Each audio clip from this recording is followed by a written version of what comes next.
Hey man, how's it going? My car got crushed by a tree. I know, I saw the thing. Howdy doody. Howdy doody. I know. Not great, huh? Not great. I'm sorry to hear that. The bureaucracy of getting everything done just annoys me to no end. I literally have to talk to three people to get my car going. Oh Mm, yeah, it's got crushed by a tree. Here's your insurance. right. Ugh. Well, hopefully the what is that restaurant called in this episode? The Oh, Le Palm Orbit something. Le Palme de Orbit or something or Yeah. whatever it is. Like hopefully they have good insurance too, because yeah, they got They're pretty gonna destroyed. need. Yeah, yeah. She handles like a But bistro. yeah, exactly. Well, welcome back everyone to Bite My Shiny Metal Cast, episode 5 of season 3, Amazon Women in the Mood. Yeah, welcome back, Mitchell. I'm sorry about your car, and we'll It's my hopefully second car, so hopefully this car will or this episode will distract you from your car troubles a little bit. Hopefully it has, but yeah, maybe who knows? We'll we'll find see. out. Well, let's jump right into it then. So our opening caption here, secreted by the comedy B. Not much crazy, nothing crazy there. I don't think. It kind of reminds me of like maybe the space bees that might come in the future, come and play in the future, but nothing really specific. It must be an old catchphrase for like honey to me it always feels like there's some kind of like product placement back in the day, Mm, like an older product placement's like made with yeah, love, but like well, that's basically what these are, yeah. right? Like what was the one beforehand? Like go Oh, I don't complain to remember. your congressman or whatever it was, Something right? like So that. yeah. But yeah, we open up on the Planet Express crew, right? And they're all talking to each other or whatever. But the main focus of it at the beginning is about Nibbler. Apparently, he's coughing up hairballs, has quite a hairball problem. Beat Fry. So they Yeah. decide or Hermes, I should say, is running this, and he decides that he's gonna get everybody to like maybe we should clean up after Nibbler, but then does a complete turnaround and says like, but I vote that everybody vote that we get Zoidberg to do it. Um, I guess this is not the beginning of it, but we see it a lot more in this episode with Zoidberg's like little B storyline that Hermes just really doesn't like Zoidberg, Been there. right? It's like very, very, very, very obvious in this episode. But in any case, we Well, have I'll yeah, say go ahead. it's like bureaucracy, right? Like which I hate for many reasons with my car. And Really? just like because it's underneath he says later in the episode it's underneath the company's health care plan, so he's got Mhm. to be in charge of that. And as we all know, companies want you to do good but not take away money from them, kind of thing, right? So I think that's just Mhm. how Hermes is playing in this episode. But yeah, this is probably that little start of him going, I hate that lobster.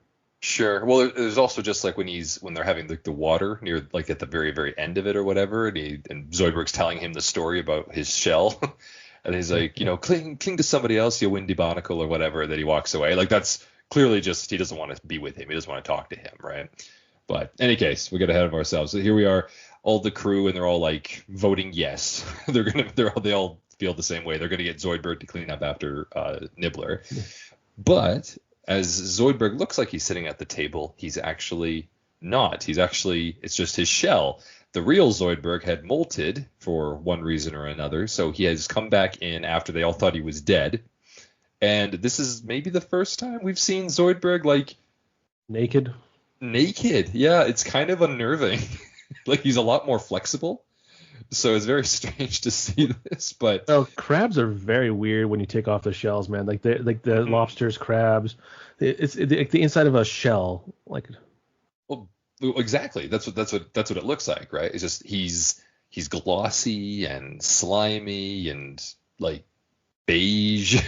Like he doesn't look ba- very much like a lobster now. like a baby mouse pink. Yeah, it's very strange. So Gross. yeah. So anyway, Zoidberg returns and he's like, yeah, I decided to molt because I'm gonna go get a new shell and I can't wait for this or whatever. So he's gonna take this one and throw it in the dumpster, as well as eat some stuff that Amy threw away. It Mm. turns out to be toenail clippings or something, but Yeah, yeah. The potato chips she threw away. Those were yeah, toenail clippings. A feast is a feast. feast is a feast. Yeah, exactly. So Zoidberg's happy. He leaves with his shell and leaves the room. As we see this happen, we also get to hear like a small ringtone, and it turns out to be Amy's cell phone. So she runs off and she goes into the. We talked about this last episode. So the room that they're sitting in now is like the hangar / kitchen area because it has the big table. Yeah. Right. And she goes into where the TV room is with like the little desk or whatever, right? Or the table where they can sit, like the employee sitting area. So there she has her little. So this is a play on a joke. You know this joke, right? Like what this is about. Yeah. This is a very play at the time. Like yes, you want to have as small as a phone as possible. This is back before an iPhone took over the industry and everyone decided to copy that. Yeah. So they realize like, oh, we can play like little movies and on our screen. So of course then everybody changed to bigger phones, bigger cell phones, so they could see them, right? Yeah. It was a joke back in the day, like look how small my phone is, and then people would do something with that. So, it's not as small as your kind of thing. And this is still a little bit before us too, because like when did you get your first cell phone? I think I was 17, and it was technically my mom's cell phone. Oh, your old one. I got mine. Mine was a flip phone, and what was it? Motorola, I think, was the first brand I had. And then since then, I've actually had Samsung phones. I'm actually a big proponent for Samsung. I do like Samsung's phone too. Yeah. I'm a big fan of them as well. Mm-hmm. So, so I enjoyed my first one. Unfortunately, got stolen out of my locker when I was a teenager. Yeah, it was my fault. I left the lock open and somebody rummaged through my stuff and took it. But then I got a new one right after that, and that was okay. But yeah, I remember them being quite small. And tell you the truth, I mean, I kind of like it. I like the smaller ones. Yeah, they were a lot easier to carry around. And I mean, as much as I love a big screen, I do. But oh yes, it's a lot easier to fit in a pocket, and a lot easier to carry around. So, any case, Amy runs into this room. There's this like giant charger, and inside the charger is this tiny little phone. Which she picks up and picture like a normal sized toaster, and then maybe maybe 2 thumbs widths kind of thing. Actually, I was just gonna say a thumb size, maybe like a thumb size, like a thumb drive, even like a USB, about that big. And she flips it open, so it's actually also a flip phone. And she like, hello, and all we hear is some weird creepy voice on the other end who's just not getting anything out and making weird noises. Yeah. Me or Anthony usually. Yeah, that's what we no, I will not admit to this. I did not do that. I was actually too nervous to call anybody in the first place, so there you go. But no, I would say that the person on the other end of this, who we'll get to in a minute, that is like the fact that he's calling shows some courage, but he can't quite get there, right? So she hangs up the phone and gets angry. Leela comes in. I do love this little joke about like, oh, did you swallow your phone again? I think that's just a really well-timed joke, as well as actually, you know what? Leela has another one right after this, and she says, "Oh no, some guy keeps calling me and he won't talk. Like it's super annoying." And she's like, "Yeah, guys who call too much must be annoying, I guess." It's like, nice. That's nice. So Amy clearly gets a lot more attention than Leela does. So well, I think there's multiple times where like Leela has been insulted as a catty way that women do and stuff like that. It's like, oh, all girls used to think they would be princesses, and Leela's like, well, it's not me. It's like, oh, I guess it was only cute girls. Right, exactly. Right?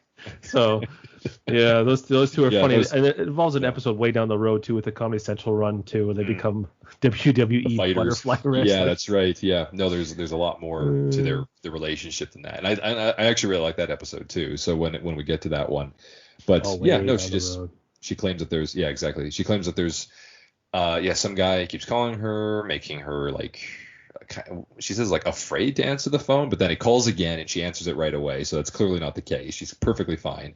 But we'd learn to find out because it cuts to who's actually on the other end, and it's Kif Croker, and he has fallen in love with Amy ever since the episode where they had gone into space for the cruise, which I believe was Love's Labor's Lost in Space, if I'm not mistaken. Which episode was that? Do you remember? Well, for us, it was season 2, episode 1. Oh so wow, a long time ago. Well, over that time. That was like what, the 9th episode of the series? 10th, I believe. But yeah, exactly. Yeah. So well, Long time way ago. before. Yeah.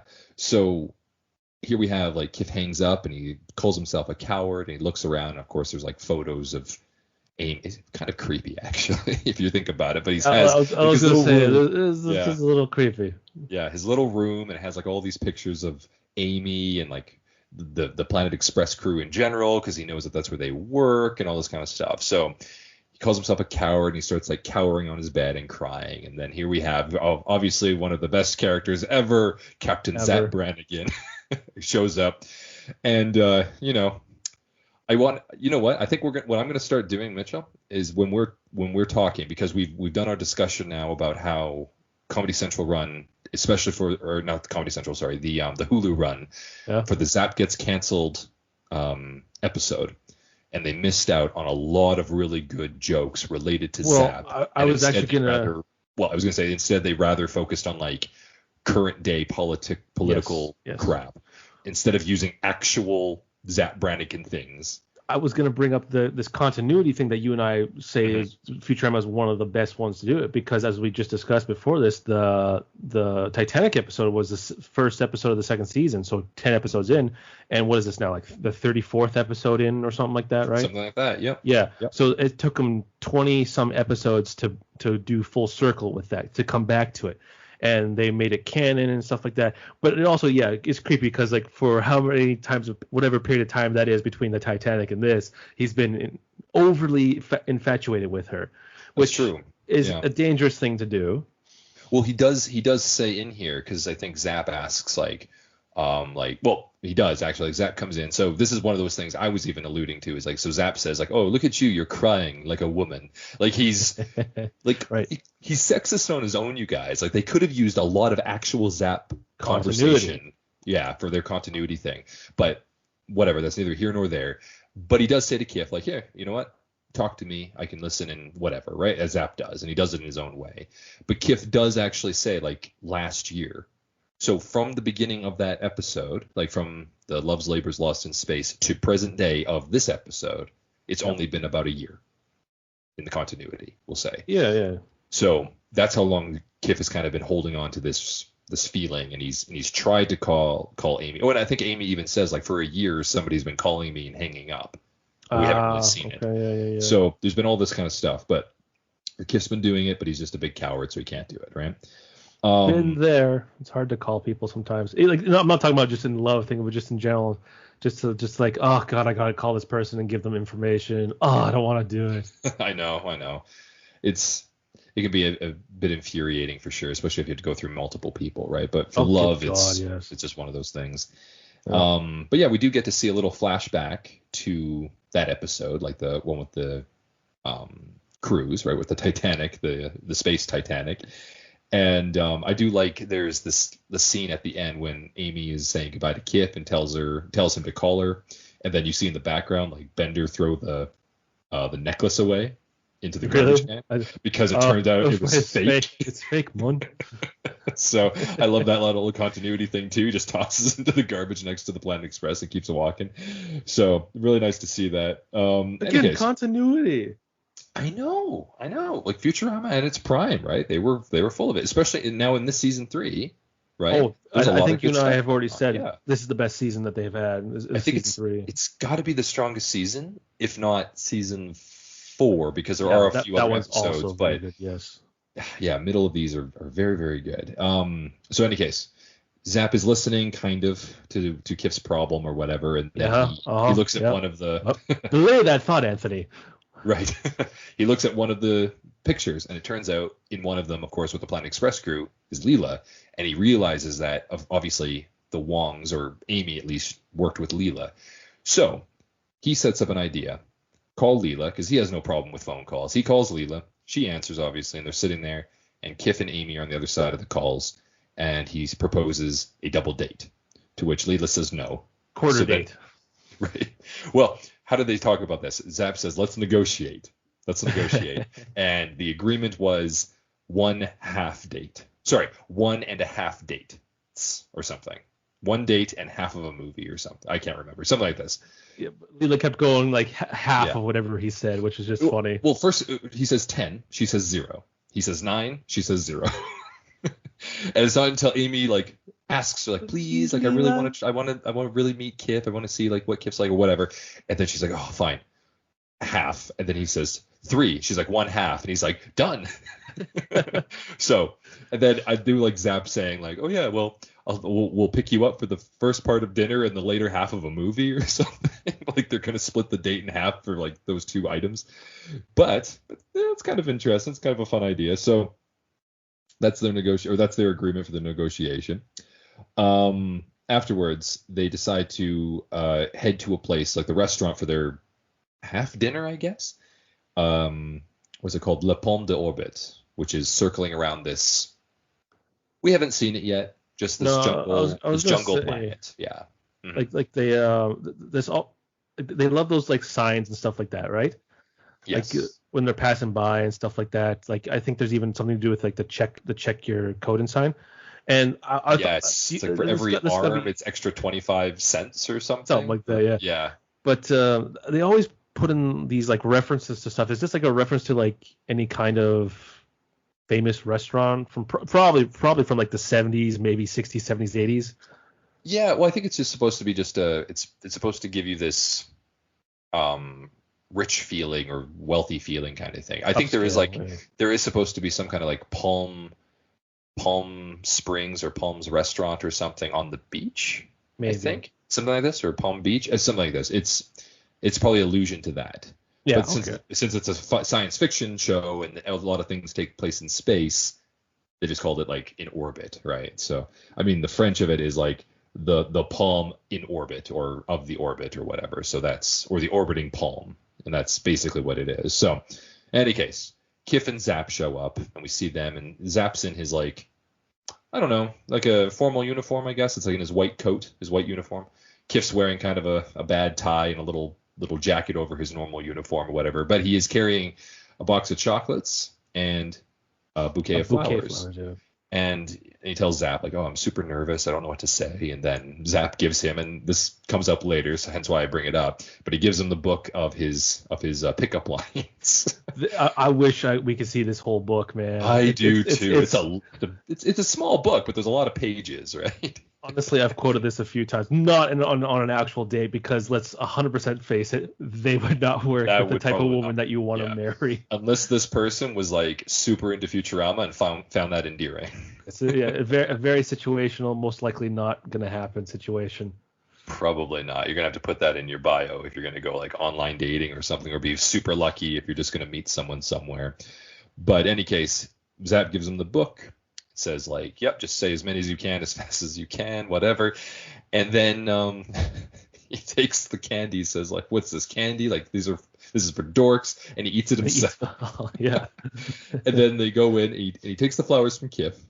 I think he just called him like a loser or something, or was like, or these are a bad idea, and hits him with the flowers. But then proceeds, because Leela and Amy are already there waiting for them, he proceeds to give them to Leela. And Leela takes them, says thank you, then burns them in the candle. So poor Kif loses both his chance of like trying to do something nice for Amy in this situation. The nervousness on a first date. Yeah, it's been a while since I've had a first date, but yeah, I just remember the nervousness of like just oh god, what am I gonna do? Oh god, kind of thing. The key is to show nothing but confidence on the first date. That's the key. Just confidence. And bring cookies. Even if you don't know what you're talking about, just pretend that you do. And bring cookies. They're not for her. They're for you when you cry in your car later. Right. No, that's when you see the check. Because if you're a gentleman, you pay. Well, it depends on what you're doing for the date, but like, yeah. Fair enough. Yeah. That's true. Yeah. Anyways, they enter this. Obviously, they're there. They're all sitting together. I do like this little banter between Zap and Leela as well. Did you catch this? Obviously, you caught this, but like, Leela's all about this is where half is. This is the half thing that you mentioned earlier. Yeah. So yeah, Zap like calls over the waiter, like, give us a bottle of champagne, and she says half bottle. Get us oysters on the half shell, quarter shell. And she like keeps on going down, right? Going by half. So I thought that was kind of funny. That's clever. I like it just because it just like Leela does not want to be here. It's very funny to me. It's good. It's gold. Well, and actually, it even clearly shows from her like dress as well. So like Amy's wearing like an actual formal outing dress wear, right? Like something Yeah. for dinner. Leela's wearing, I think, her like captain's outfit, like it's like the full on like black one, like the jumpsuit almost, like it's I thought she had a completely green covering one. everything. She has a green coat. I think she's called Right. no. Somebody else called it her captain's coat. And she's like, no, this is my coat, but that's in the future. That's at the Icecatraz, I think. With The bird Pluto, one, which is like in yeah. a few episodes, yeah. Yeah. No, she has like this other black outfit or whatever. Oh, it's the outfit that she had when she was working at the cryogenics lab. That one. And then when she takes off the top, and then that's where her white tank top is. So she's wearing the full getup. She's clearly not showing any like skin whatsoever to Zap for obvious reasons. Which is a no, guys. It's a no go. She's not into you. They're sitting there or whatever, and it turns out, this is kind of funny, it turns out to be karaoke night. And who do we have singing karaoke? Just a small little cameo is Morbo. Oh, it's such a good, Morbo singing Funky Town. But of course, he's an alien with like very little emotion, so he's singing very like monotone and very like quickly kind of thing, like what you mean, take me to Funky Town. Yeah, exactly. There's no Funky Town. Yeah. Yeah.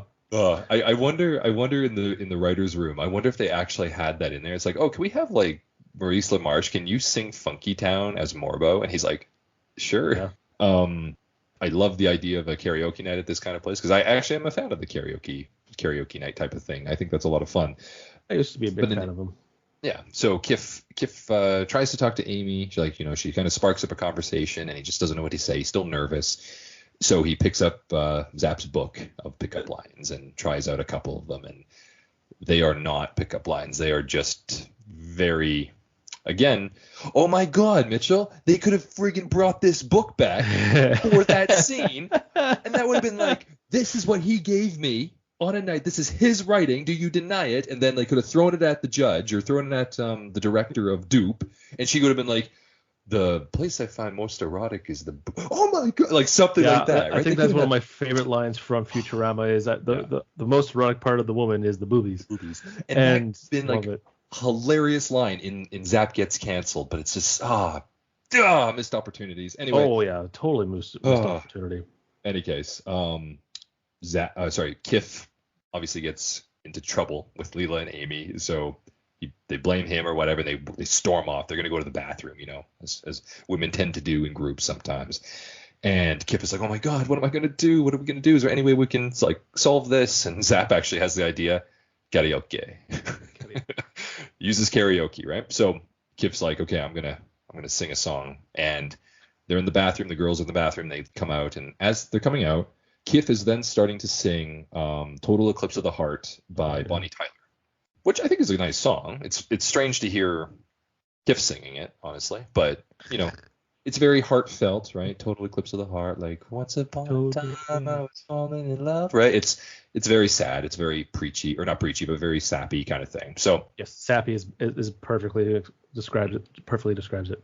Yeah, and Amy seems to actually be intrigued by it, right? She's like, oh, that's so. What is she say? Amy has this weird habit of like mispronouncing words. I don't know if it's like the slang of the future, or if it's just like her as like this ditzy girl who happens to also be like an engineer. Sploops. And what did she say? Like emotional? Something around those lines of that's so emotional. So emotional. I think they're a little drunk too, so. Sure. They did get a half bottle of champagne or wine, right? Half bottle. Right. That's what I said, a half bottle. So, in any case, as Kif is, kind of winning Amy over in some regard, Zap comes up to the stage, boots him out, and ends up taking over and says, okay, amateur hour's over. And he does a song, or he starts singing a song, which is, do you know this song? Yeah, I can't remember who it's by, but anytime I have this on my playlist, anytime it comes up, I actually sing this version of it. I don't say Lola, I go Leela. L-E-E-L-E-L-E-L-E. So yes, it's Lola by the Kinks. Kinks, that's who it is, yes. Kinks. And he's like, the champagne tastes like Coca-Cola, C-O-L-A, cola, right? No, I remember watching this with my dad, and he's like, do you know what this is a reference to? I'm like, what? He's like, the way he's singing. I'm like, no. He's like, William Shatner, whenever he had a singing part, he would sing like this. And obviously, Zap is a kind of like a character, giant parody of parody of him. That's and right. so it just is like, he's singing like him. I was like, oh, that's cool, that's funny. And of course, after seeing in different variations of television and stuff, seeing William Shatner sing, it's pretty funny. It's pretty close. Oh, it's so funny. Any case, because of this all. Now, before I continue on, I also want to say as well, watching this again after all this time, and then of course listening and hearing and watching the newer show and the newer episodes, especially with Zap, it's made me sad to hear, because Zap Brannigan's voice is on top of everything in this episode. Like him singing, him like doing all this stuff, like it actually sounds like a completely different person. I don't think Billy West can do this anymore, and it's unfortunate. It's we'll say it's like 20ish to 30% degraded would be the best way to say, like maybe not degraded, but just it's not perfect as much as it is. His range is shortened. His range is that's what I mean. I don't think he could sing like this as Zap Brannigan anymore. Like I don't. That's unfortunate. Like Billy West's singing days as these characters are probably over, and it sucks because like this is, although like Zap's voice is not, it's not bad, but it's not great, right? But it definitely sounds like Zap Brannigan the whole time, and he's like holding the note like Leela, like he's actually holding it up, right? But in any case, because of how Zap is singing and because it's a parody of Kirk and all this kind of stuff, everybody starts booing and freaking out. And my favorite line is just, "You sicken me," and it's from like the chef or something like that. Right? Yeah, he just walks up. Yeah, so they all leave, and including the chef, like everybody, the waiters, everyone, they all just disappear. They use like escape hatches and they just destroy the whole place as they're trying to escape from Zap's, I'm guessing, just his horrible singing, or just the fact that he's such a loser. Like I don't know exactly what they're running away from. It's a bit of both, I think. Yeah. So it leaves just he, Kif, and Leela and Amy all there. And so they're fed up. They're like, call us a taxi. We're going to go home. And he's like, no, please. I'll drive you home myself. And he proceeds to take over the restaurant because it's a ship flying around the planet. And so he like sets it up or whatever, but he has no idea how to fly it. What does he say? It flies like it's built like a steakhouse. But handles like a bistro. Handles like a bistro, right. And does anyone know, bistros are pretty damn good, so. So he screws it up and ends up crashing the ship into the planet below. And that's all we see of them. Darn you, gravity. You win again, gravity.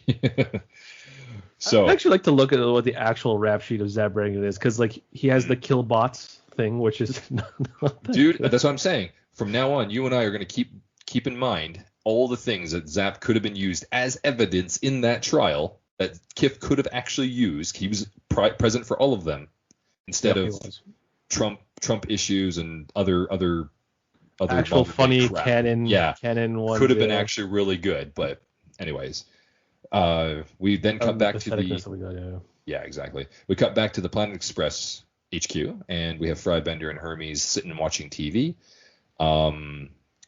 I kind of like this. This is like part of the B plot, but Zoidberg enters and he has his shell catalog, right? It's kind of cool. It's like this little computer thing, and he puts it on the desk and it shines on him and gives him like a shell because he's still naked, right? Yeah, and it gives him a hologram thing.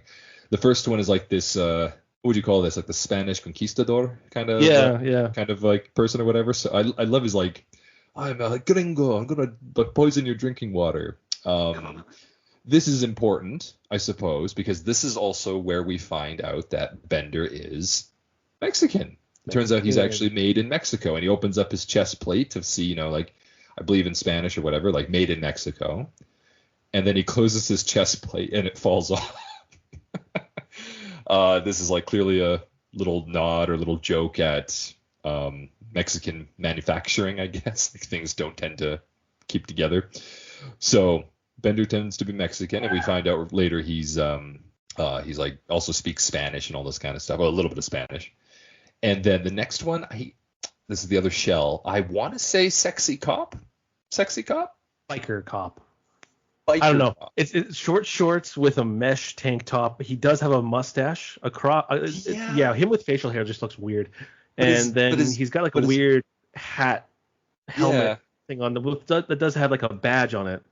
But his butt is sticking out. I'm pretty sure that's like cutoffs. They're not cutoffs. I think they're like there's like his ass is literally sticking out. Like that's a sexual thing. Chap thing. Yeah, it's very, very cut off shorts that are chaps at the same time. Right. With the mustache. I'm pretty sure he's like some kind of stripper. I don't know. I'm not going to delve too far into it because I still think of him as a good character. He is the only one that Santa Claus ever liked. Yep. Santa Claus has high standards. Yes. So, in any case, after that, and he says, "Oh, this one might be okay," but then Hermes just says, "Enough is enough," and he says, "Listen, only one type of shell is actually covered by the health code, and it turns out to be no shell at all." So we talked about it, but I want to go back to the Bender thing. So I had a theory about this. Yeah, so you know how you and I talked about how Earl, for example, got replaced, who was voiced by John DiMaggio, but since the robot is intended to sound black, even though it's a robot, doesn't look black, got replaced by a black actor. So Bender is Mexican. John DiMaggio is not. He's not Mexican. Do you think that kind of had some issue with the whole thing? Because we talked about like one of the reasons why only him really got had an issue, and not Billy West, who played Amy's dad, Mr. Wong, Leo Wong. And John DiMaggio, he probably has voiced a few characters that were black or intended to be black, and Mexican. Do you think they ever touch on that subject, or nah? When it comes to that's a good question, because as we all knew from like the reports, the only actor who was kind of having talks of maybe not returning was John DiMaggio, and there was no real reason that was admitted to why that was the case, aside from like he just wanted to make sure everything was fair, I think is what his words were. Which makes even more sense now. Yeah, that could be the case.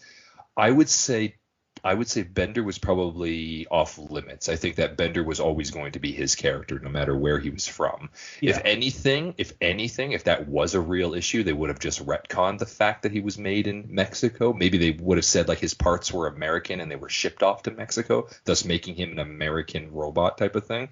Yeah, but I honestly do think that would have been a little too far. I would say they'd just ignore it all completely. I might be giving them more credit than they actually deserve. That's probably more so. Yeah, I mean the whole thing with Earl, with like URL or whatever, because that was inspired by a black voice, and thus or by a black man, I guess. Hence why he used that voice.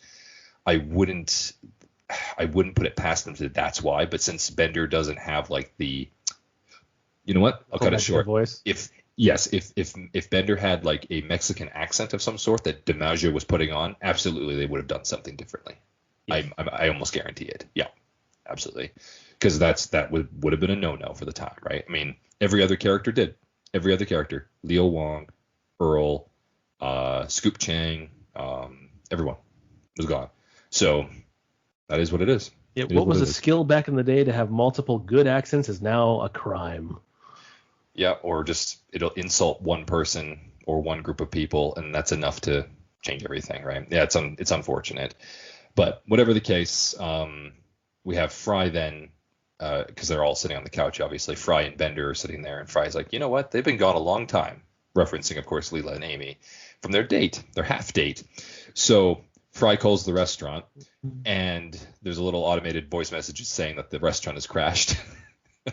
Funny. And one other thing to show that, Bender cares about his roots, we'll say, is that when he says, "Oh, we got to go save them, Bender," and Bender says, "I don't feel like it, but the senoritas. Think of the senoritas. Vámonos. Vámonos." So it jumps to the four of them, Zap, Kif, Leela, and Amy, of course, and they're all fine. They're a little tattered, I guess, from the crash or whatever, and there's parts everywhere. But they're perfectly fine. They're sitting around a fire, but they don't know how to get away because obviously they're stranded there. They don't have any phones. They don't have any ships or anything. So I want to stop you right there. Yeah. So this scenario right here, I just thought of this. Yeah. Zap is actually one of the smartest people in the world, because there's another episode where him and Leela are part of a crash, and he learned from his mistake here. Yes, that's true. Oh, thank you for bringing this up. Another thing with Zap as well, he also Man, so remember in the very first episode we meet Zap, right? And what is it? He's trying to seduce Leela, right, in the cabin, and he says like, "Don't you want some champagne?" And he keeps pronouncing it champagne. But in this episode, he literally sings a song where the words are champagne that tastes like Coca-Cola. He learned. He learned how to pronounce champagne, just like you said here. He's learned how to be like in the future, right? Because of this scenario. Yeah, Zap's clever. He might be dumb, but he's kind of clever in some regard to this kind of thing, right? So yeah, I was gonna say as well, like this could be yet another thing that Kif could use against him. Like he crashed his ship onto a planet. Like okay, but any case, I mean we have a whole bunch of Zap things. Yeah, the four of them are sitting there. They're talking about one thing or another. Joke about Zap being like an idiot, obviously, because he lost the chart to this planet, so he thinks it's uncharted, but not actually. But then it's not uncharted. You lost the chart. Exactly. Yeah. So we get a little reference to Jurassic Park, and they start hearing these like these big footsteps coming. And yes, and like yeah, Amy's holding like a cup of water, and her water like ripples. I can't remember. I think this is the last one. Zap's stomach like gurgles, right? Like ripples or whatever, because he's also kind of fat, but he hides it in like a girdle or whatever. Yeah. I can't remember. Leela looked into a puddle, and then her one eye turned into two eyes because of the ripple of the water. Right. Okay. That's cool animation, actually. I like that. Yeah. So, effects are hard, man. You have no idea how much effects are. My least favorite thing to animate is water and fire. I still haven't quite learned that, so I don't have a quite handle on that. But so fire and water are definitely hard to animate when there's motion involved and stuff like that. But no, that makes perfect sense, right? Because it's constantly moving, right? It's constantly in motion, except for like still water, I guess. But that would be one thing or another. Yeah, still water's easy. It's moving water. Ooh. Moving water's an issue, yeah, for sure. So in any case, they take refuge behind this like rubble, right? They hide behind it, and what should appear but these large women, just really, really large women. They're dressed like, for lack of a better term, like cave women, I guess. Like they're wearing loincloths and bones in their hair. Types of thing, yeah. I suppose, yeah. Like just very old. Like not even old fashioned. Like we're talking like Unga Bunga would be the best way to describe like prehistoric. Like they're carrying clubs. Like it's very, very old, right? Like very little technology. And they're just talking to each other in very broken English, this kind of stuff, right? So they're about to leave, and Zap, being Zap, takes out his little book, and he's like, "My God, you're like the loveliest woman." And he's about to do the boobies one, and then they grab him and they grab the other three, and they drag them off into the jungle, obviously because they're captured, right? And Fry and Bender are then seen driving the ship kind of poorly, actually. I was going to say, because we just saw an episode where Fry and Bender were flying the ship perfectly fine on Earth. And usually they're pretty good at continuity, yeah. Yeah, so this one's like we just talked about how good you guys were. You screw up. Fry's having some issue, I guess, with control, and Bender's like freaking out. But as soon as they land, and they land okay, I guess it's a little hard, but they land, and they just run out of the stairs on the ship, and then they peer through this like area we think is some kind of like bush or some kind of like curtain kind of thing. Like they peer through the jungle. Right. And they see like this whole old village, and this is where the Amazon women are, and they can figure out that this is probably where their friends are. Sorry, I was gonna save this to my end, but it's kind of funny. But it just says like, okay, and Fry's like, okay, I got a plan. And then Bender like, what kind of moronic plan is that? And then they look up, and they're actually underneath the skirt of one of the Amazon women. And then she proceeds to beat them and capture them as well. So now there's the 6 of them. So, yeah, we're introduced to the Amazon women, and this planet is called Amazonia, if I'm not mistaken. Yeah. And Amazonia is just a society of these gigantic women, no men, and they're being brought, 4 of them, I guess, because they release Leela and Amy and Leela because they're women, and so the other 4 are going to be kept and dragged along, and so they're going to be going along, and over the course of their journey to where their leader lives, we're introduced to how their society functions, and so they do have basketball. Yes. So I was going to ask you, because you're more of a basketball person than I am, but you have, what does she say? We don't do dunking, but we make up for it. Even though they're taller than the 10-foot hoop. Right, but we still can't dunk, but we make up for it with fundamentals, which are more fun to watch, right? Good fundamentals, which are okay. So can you explain to the audience and to me, if people don't know, what exactly does a fundamental mean? It's skills like passing, dribbling, setting up picks and rolls. It's like, and there's a craze going on right now. That makes sense why they're laughing at that. Okay. But I was actually, I forgot to bring this up as well, because earlier in the conversation, the Amazon women say like, oh, we'll take you to our leader. She know what do. Yeah. But then Fry says like, a female leader. And then Leela proceeds to tell him to shut up, Fry. Yes, and he's like, yes, Captain. Like he's like, of course. So I think he's just he has that mindset of like where he comes from still. But then he realizes. I think he was just one of the guys. You know, well, he was. That's who Fry guys, is. Three of them are kind of jackasses, and so totally. Of course he's like, that's a funny joke. Good joke there, Zap. Yeah. Well, exactly. And this is exactly what we get to in the next part. So after they talk about the basketball, then they get to the comedy club, and then they talk about how like, oh yeah, comedy doesn't come from like funny situations or weird situations. It comes from character and good heart. And then the others are like, or Bender's like, oh yeah, well that translates as boring. I agree with this actually. You prefer those ones? No, I actually don't find women comedian funny. Like I'm not saying that they can't, but just as a whole, I'm just like, I'm good. I'll wait for someone else to go up or something. Well, honestly, I find that there are a few female comedians I do find funny. Yes, exactly. But it's because their jokes are that kind of like surreal humor. Yeah. Right. They do have that kind of stuff. I mean, there's a lot of male comedians who also play like that kind of role where exactly. Yeah. Like the character kinds of jokes, and those aren't that funny anymore, or they're played out, right? Like you can only do the same accent 100 times before people are like, you know what, I'm kind of done. So I think it goes both ways, but it's just funny because all they have in their society are females. So no one's willing to do that surreal type of joke or whatever it is that men would typically find more funny, right? Hence why Bender says, boring. So then he gets hit. What else is about their society and they're walking around? Because then I think it was just a basketball comedy. But then Zap gets kicked or something as well, doesn't he? He's like, oh, you're killing me, because he's laughing so hard. I'm trying to remember what it was. I think they walk up to like a oh crap, what's it called? The thing in Egypt. Pyramid?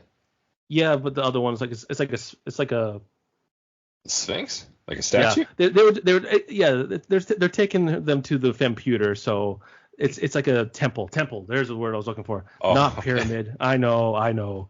Temple, yeah, so, okay. Temple. Yeah. The other pyramid, the South American pyramids. Okay. Temples. They just take there's only the two feminist jokes. No, because Zap also got kicked though, or punched in his stomach or something. They were making fun of women comedians. Was that what it was? I'm pretty sure. That was Bender though, because I thought each one of them got hit for something. I'm pretty sure, but in any case, we have all of them. They're finally brought to the temple with their leader, who turns out to be Femputer, some kind of large computer that happens to be in the mountain and is telling them all what to do. So Leela and Amy are obviously free, so they do whatever, but the guys, the males, are all chained up to the wall because the Femputer doesn't like men for one reason or another. So, which we kind of find out a bit later. So they leave. They are trying to. The women are kind of finding out from the Amazonians, like, what's going on here? Like, what do we do? Do we bring them back, or how do we release them, or whatever? And the Amazonians are saying, like, well, what do you have men for? And they brought up the main thing for this, snu-snu, which is their term for sex.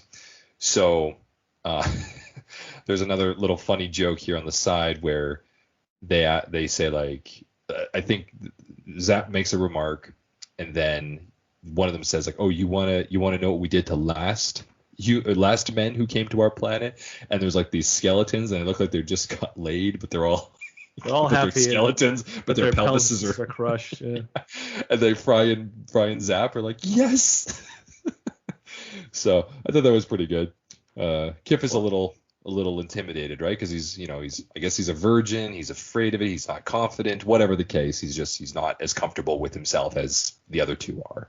As established later in the series and also in the latest season, his species doesn't really do that. Yeah, they're not really erotic at all by any means, because all they need to do is just kind of feel love for each other and just touch skin, and that's how they get pregnant. So like there's not eroticism in it. But speaking of eroticism, do you know the voice actress who plays Femputer? Because this is a guest star. Yes. B something. What's her name? B Arthur. B Arthur. Thank you. Yes, B Arthur. Yeah, and she is most famously known. Well, at least that because she looks so familiar to me. She's from The Golden Girls with Betty White. That's right. Yeah. Stuff. Yeah. That's like one of her major roles, like in the later time, right? Yeah, because she's. Yes. Is she around anymore? No, she passed away. She was born in 1922, so she would have been 102. Oh, Jesus, she passed away in 2009. I think this was one of her like second last credit or something like that. There was one for Curb Your Enthusiasm, but that was like in 2005. So that was probably filmed pre-death. But one of my favorite things I saw her in that took me a while to go, oh, that was her, was that she was in Malcolm in the Middle. She played one of the babysitters. So, and then she died of a heart attack because of Dewey or something. Oh, right. I like that show. Yes. So B Arthur. But B Arthur, yeah, cool lady. Stars. Yeah, and so she guest stars as the voice of the Femputer and everything, and so. She returns from delegating whether or not what she's going to do with the males who are on the planet, and she comes back and she's going to sentence them to death. Now, first thing that happens, I believe, is Bender claims that. Oh no, sorry. Leela says that she doesn't think that they should die because like half of these guys are her friends, so she tries to like win her over. But then after one of the Amazon women claims that they laughed at the dunking thing and the fundamentals, lack of fundamental, or the good fundamentals, no dunking, Femputer gets pissed off and says, "No, death. I don't care, death." Bender then agrees with her and says, like, listen, you can't kill me that way because I'm not actually a man. I'm a man, but. There's also a little joke of him like moving his arm and like hitting in his and out of the shackles, like, in and out of the because they're hanging up on the wall. So yeah, that was kind of funny. I don't know why, but I do find those little jokes funny where like they're in the stocks or in shackles, and they just come out and they're like, yeah, do you not see my hair is like they use their arms to do that, and then they put themselves back in. Yeah, I love that. I think the Last Airbender did something like that too with Aang when he was in prison for a little bit. Right, and he like closes the gate or something. Yeah. Yeah. We have so Bender does that, so he's let go out of technicality, right? On a technicality, yes. So he can't actually be killed this way. So now we have Leela, Bender, and Amy, and the other three are going to be sentenced to death by snu-snu. And then before we cut to the commercial at the time, we have all three of them have a look of shock to hear the death, but then between Zap and Fry, they start switching between smiles and like fear. Like back and forth. Yeah, like, oh god, we're gonna die, but hey, sex. Oh god, we're gonna die, but hey. Yeah, so that's pretty good. I like that little visual gag there. Before they get in there and they're gonna do all this stuff, so the three of them are split up into like these three rooms, and one for Zap is going to be for just the larger women. Fry is going to get just the petite women, and then Kif, because he's the most attractive male. I'm guessing it's because he's like the kindest, we'll say. He's smooth. Sure. No, you know what it is? It's his third nipple. Which, right. Why does his species have it if they're frogs? I don't know. Who knows? So Kif gets the most beautiful women of Amazonia, followed by the large women, followed by the petite women, followed by the large women again. I do love that because like I love how the camera pans first, that, and then this, and then this, and then back to them. Back to them again. Yeah. I also like the idea. So like when you use the term like large women, it means that the large women need a little bit more loving than the other ones do because maybe they don't get as much attention. Maybe that was the joke, I think. So I don't know. Anyways, I think it was just repeating the same thing is just funny, and that's a perfect scenario. maybe, I don't know. That could have been. I could have been overthinking it. So, anyways, the three of them are doing that. But before they're thrown into their rooms with their respective Amazonian women, Kif actually looks at Amy and says, like, those things that I said, I didn't mean them. That's actually from Zap, and I actually love you. And he admits that he loves Amy, to which she's like, oh my God, like. Yeah, So he confesses his love for her, which yeah. I love that, because like you think some sad little like non-talky guy goes, I love you, and like you haven't really had much like talking to him or connection. Yeah, you don't know and much she's just like, information about oh, this that's so guy. sweet. Yeah. That Yeah. wouldn't happen. That wouldn't happen. That'd be like, Yeah. ew, that's creepy. Like your first actual sentence is that you love me. Ugh. Right, to you or whatever. Yeah, Yeah, that's true, actually. I think How I Met Your Mother did a great job on this. Either like if you kind of feel the same thing, it's heartwarming. But if one of you doesn't like it, Then it doesn't come out that way. It's a Yeah. Dahmer effect, like oh crap, Sure. that serial killer Dahmer, something like that. Well, It's just yeah. But it does show that Amy. Well, Amy does also like Kif, right? Like off of glance, because she's the one that did convince Leela to have like that double date originally. Yes, and then this would be where it worked out. But just Yeah, most of the time, most of the time, it's gonna be like, oh, what a creep. Yeah, kill him, kill him quickly. You have your fun, have your fun with snu-snu, right? Yeah, so yeah. it's gonna be the death by snu-snu with these guys. So, as that's gonna happen or whatever, we have Amy and Leela is telling Bender, like, listen, you got to go and talk to the femputer. Maybe you can you convince her to let them go. And at first he says, no, I'm not going to do that. Then Amy puts him like in like an arm bar or something or whatever. She says something in Cantonese. I actually don't know what it is. And then Bender kind of repeats it. So I think it's like, I think she says something like, oh, you idiot, you're going to do this right now or something. And then something like that. So Bender leaves and he escapes, and again, another really good, just small gag. I just love these visual gags. But he's like sneaking around the temple, and there's these two Amazonian guards, and they're like, "Oh, Tonk fat, no, I fat, Tonk good, oh." And then Bender has his little hand. You just see his hand do like this little blah thing, blah like, blah blah blah blah. Oh, I just love that. So good. So he sneaks in behind them, gets into the femputer's little area.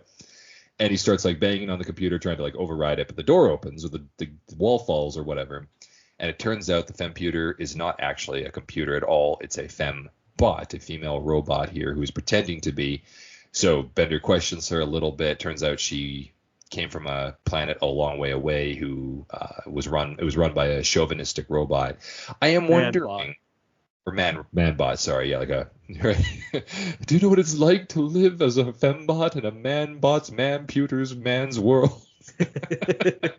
Yeah. So, B. Arthur did a great job here. Good. I really do like her for this. Yeah, her voice is really good for that. I was wondering as well. I wonder if it's like, does she come from the bot planet that we saw in season 1? That is technically run. That is technically run by.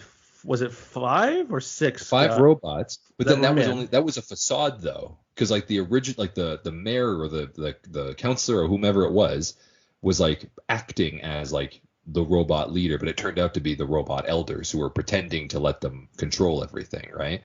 So I don't know, was he chauvinistic? Maybe.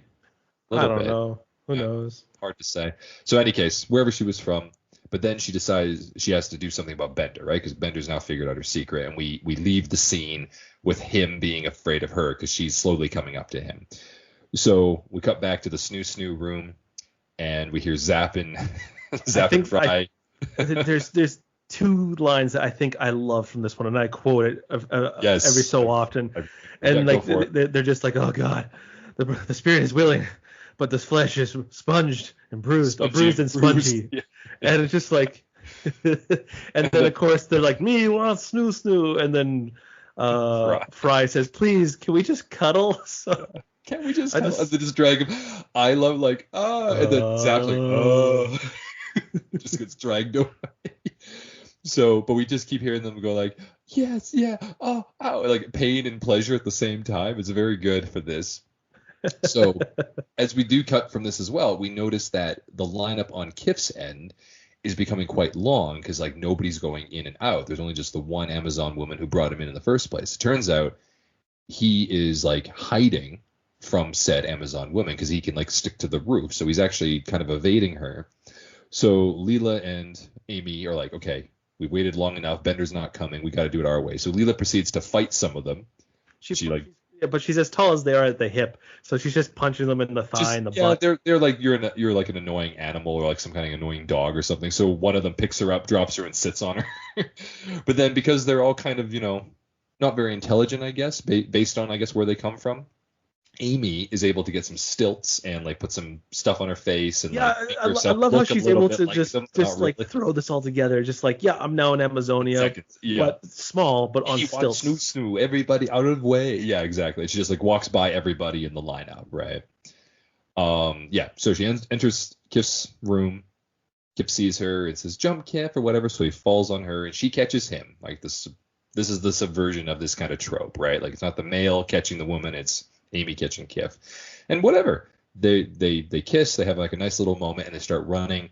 We hear like the Futurama music of like the chase scene and like the battle scene kind of music. I actually wanted to mention this because like I think a few times in this episode when I was watching it, like I think this is a brilliant idea because you could just use these same sound bits over again. Like whenever it gets intense, they use this also when Fry was battling Zoidberg on Zoidberg's planet. They use it a couple times. There's also other like heartfelt music that they had earlier, something like that too. They used multiple times, and makes sense for the scene. Yeah, I like it.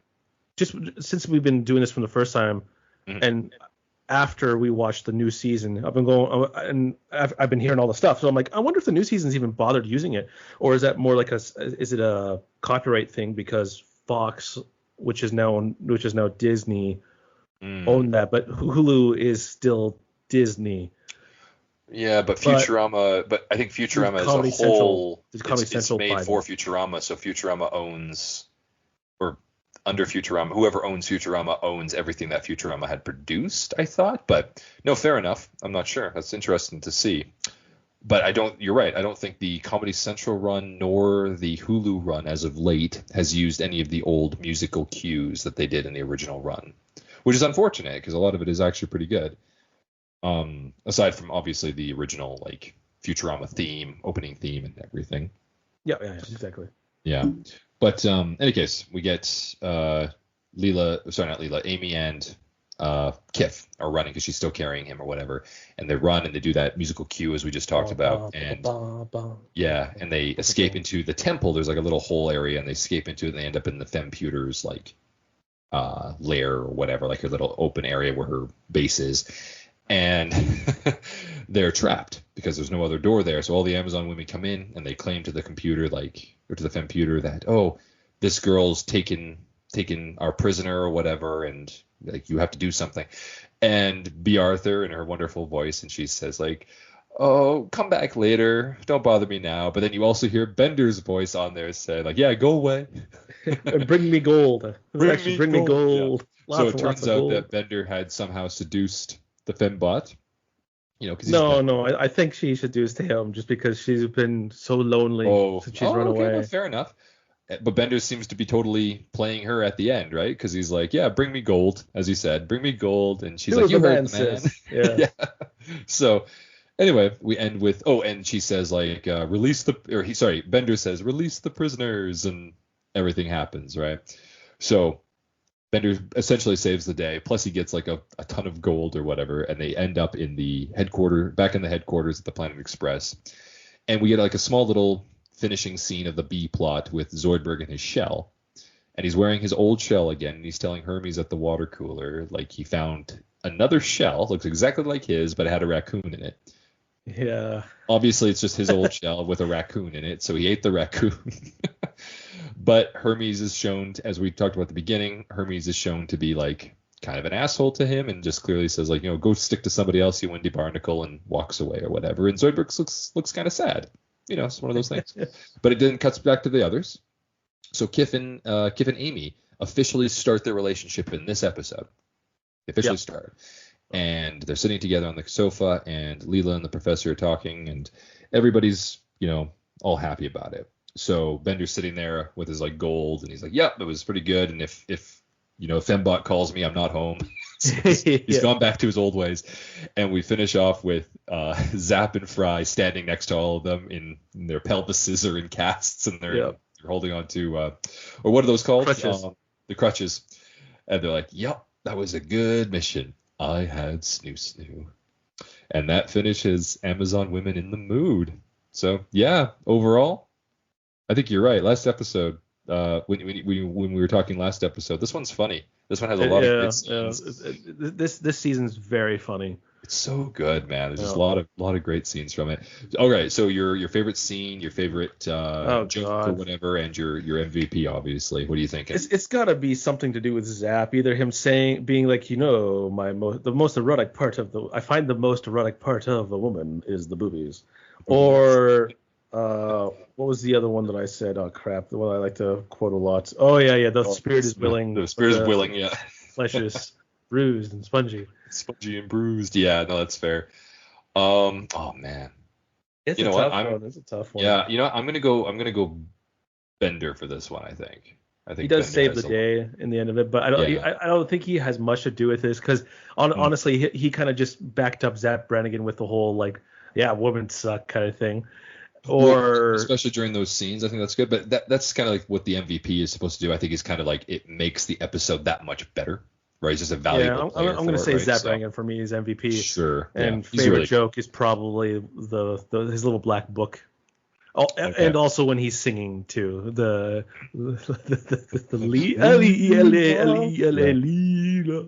yeah. No, I do enjoy that. Yeah, no, there's so many great scenes for it. I mean, I enjoy the I've got a plan. What kind of erotic plan was that? Like that's that's pretty good.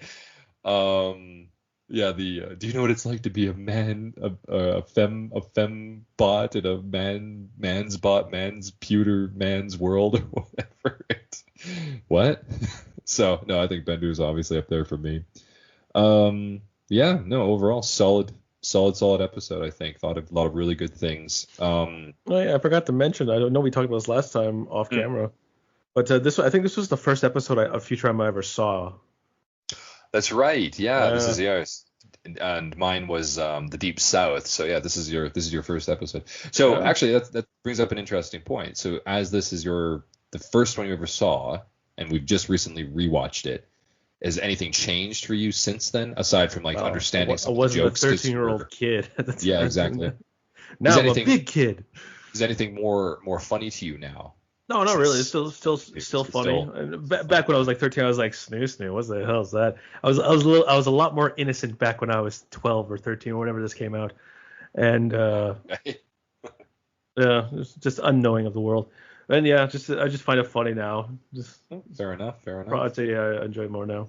Yeah, I can say I can definitely enjoy more of those, especially since you've now explained to me what fundamentals are. Even now, I can enjoy a lot more of those. It's passing the ball a little better. Dribbling. Dribbling. Just makes that scene a little bit more understandable for why those guys are laughing. So I enjoy that. But yeah, man, thank you so much for joining me again. And I certainly hope your car gets fixed soon. We'll be.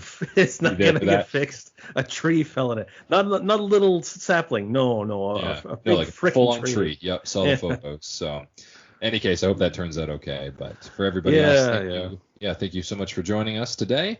And next time we'll head up to season 3, episode 6, Bendless Love, a Bender-centric one, I believe. So it should be pretty good. Anyway, have a good one, man. Thank you for joining me. No, thank you. Toodaloo. Toodaloo.